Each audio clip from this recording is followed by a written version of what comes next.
আসসালামু আলাইকুম, আশা করি সবাই ভালো আছেন। আজকে রান্না করাম টমেটো দিয়া পাতলা করে মুসুরের ডাল।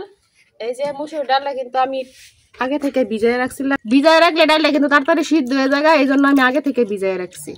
এখন ডালটা পরিষ্কার করে ধুয়ে নিলাম। কয়েকদিন একটানা বৃষ্টি হয়েছে, কিন্তু অনেকদিন যাবো রোদ দূরে না। আজকে কিন্তু অনেক রোদ উঠছে, এই জন্য ভাবলাম যে রোদ যেহেতু উঠছে আবার গরমও লাগতেছে, তো পাতলা করে মুসুর ডাল রান্না করে খাই। আজকে কিন্তু বাইরে অনেক রোদ উঠছে আর অনেক গরম পড়ছে।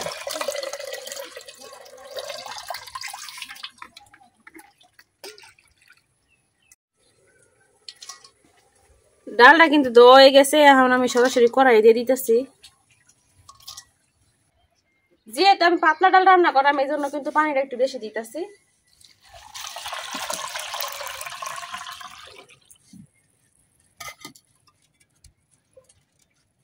এখন আমি ডাইরেক্ট সরাসরি চুলাত বসাই দেব।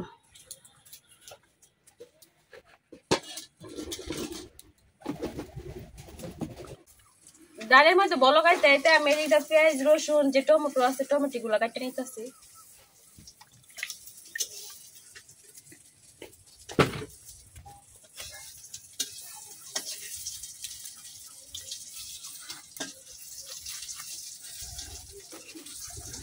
এই যে টমেটো গুলা কাটতে নিতেছি।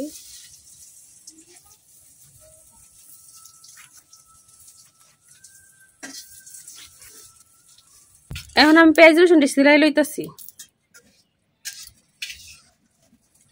ডালের মধ্যে কিন্তু বলক এসে পড়ছে।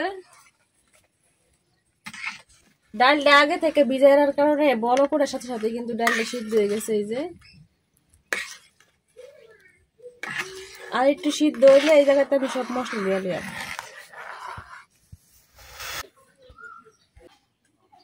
এখন আমি দিয়ে দিলাম কাটা টমেটো গুলা কিন্তু আমি আস্তে আস্তে রাখতাম না, একবারে এই ঘুটনি দিয়ে একবারে মিশিয়ে ফেলে। আমি জন্য কিন্তু আগে দিতেছি যেন টমেটোটা সিদ্ধ হয়ে যায়। আস্তে আস্তে থাকলে ভাল লাগে না, একবারে ডালের সাথে মিশে গেলে খাইতে অনেক ভাল লাগে।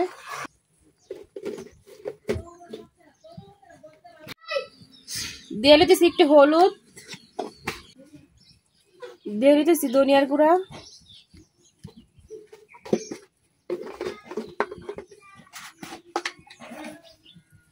দিয়ে দিতেছি স্বাদ মতো লবণ। লবণটা কিন্তু আমি পরেই দেই, লবণ দিলে আর কি ডালটা সিদ্ধ হয় না ভালো মতো। লবণটা পরে দিলে ডালটা সুন্দরভাবে সিদ্ধ হয়ে যায়। এখন ডালটা ঘুটি দিলাম।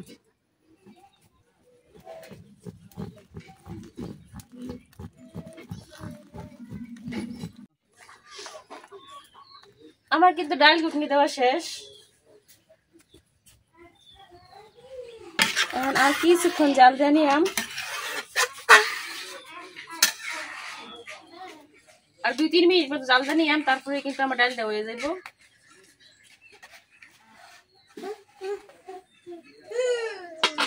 ডালটা কিন্তু হয়ে গেছে, এখন আমি ডালটা নামাই নিতেছি।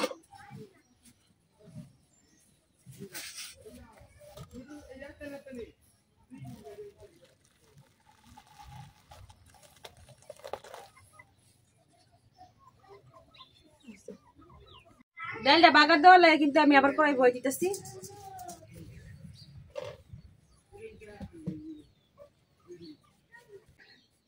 কড়াইটা কিন্তু গরম হয়ে গেছে, এখন আমি কড়াই ডাল দিয়ে দিতেছি। এখন এই গরম তেলের মধ্যে দিয়ে দিতেছি 2টা তেজপাতা চিরা আর কাটতে রাখা পেঁয়াজ রসুন।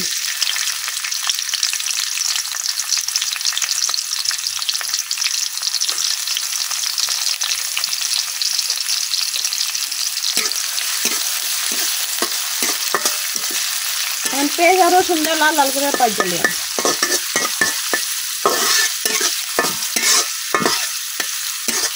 পেঁয়াজ রসুনটা কিন্তু লাল লাল করে ভাজা হয়ে গেছে, এখন আমি দিয়ে দেম বিসমিল্লাহ।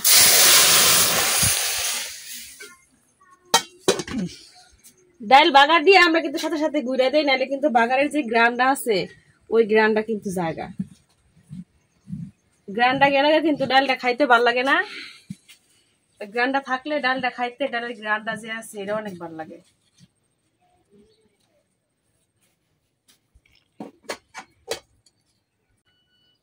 এখন দিয়া দেন 4টা কাঁচামরিচ।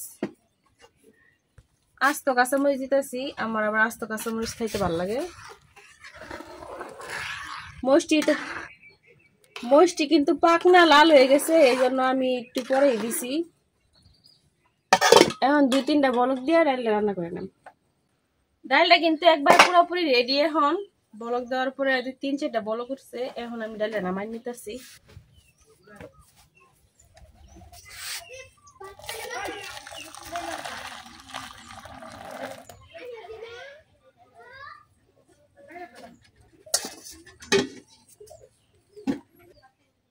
এই যে তৈরি হয়ে গেছে গা টমেটো দিয়ে পাতলা মসুর ডাল। এখন খাওয়ার পালা, খাইয়া দিই ডালটা কেমন হয়েছে।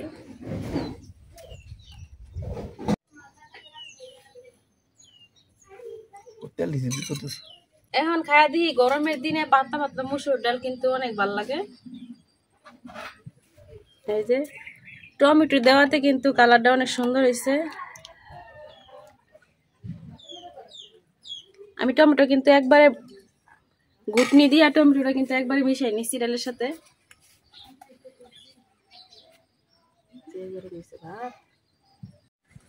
এই যে মরিচটা আমি কিন্তু ডালের সাথে কাঁচা মরিচ দিলে আস্তা দেই। আস্তা দিলে এই যেভাবে ভাঙ্গা ডইলা ভাতের সাথে খাইলে কিন্তু অনেক ভালো লাগে।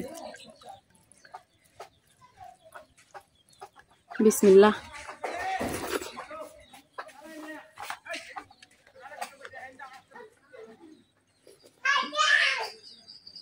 ডালটা কিন্তু অনেক মজা হয়েছে, খাইতে অনেক ভালো লাগতেছে। গরম গরম ডালটা যদি আর ঠান্ডা হইতো তাহলে মনে আর বেশি ভালো লাগতো।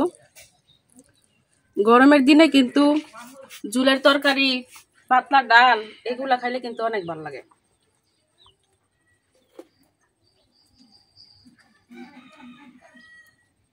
অনেক মজা হয়েছে, সেই স্বাদ হয়েছে ডালটা।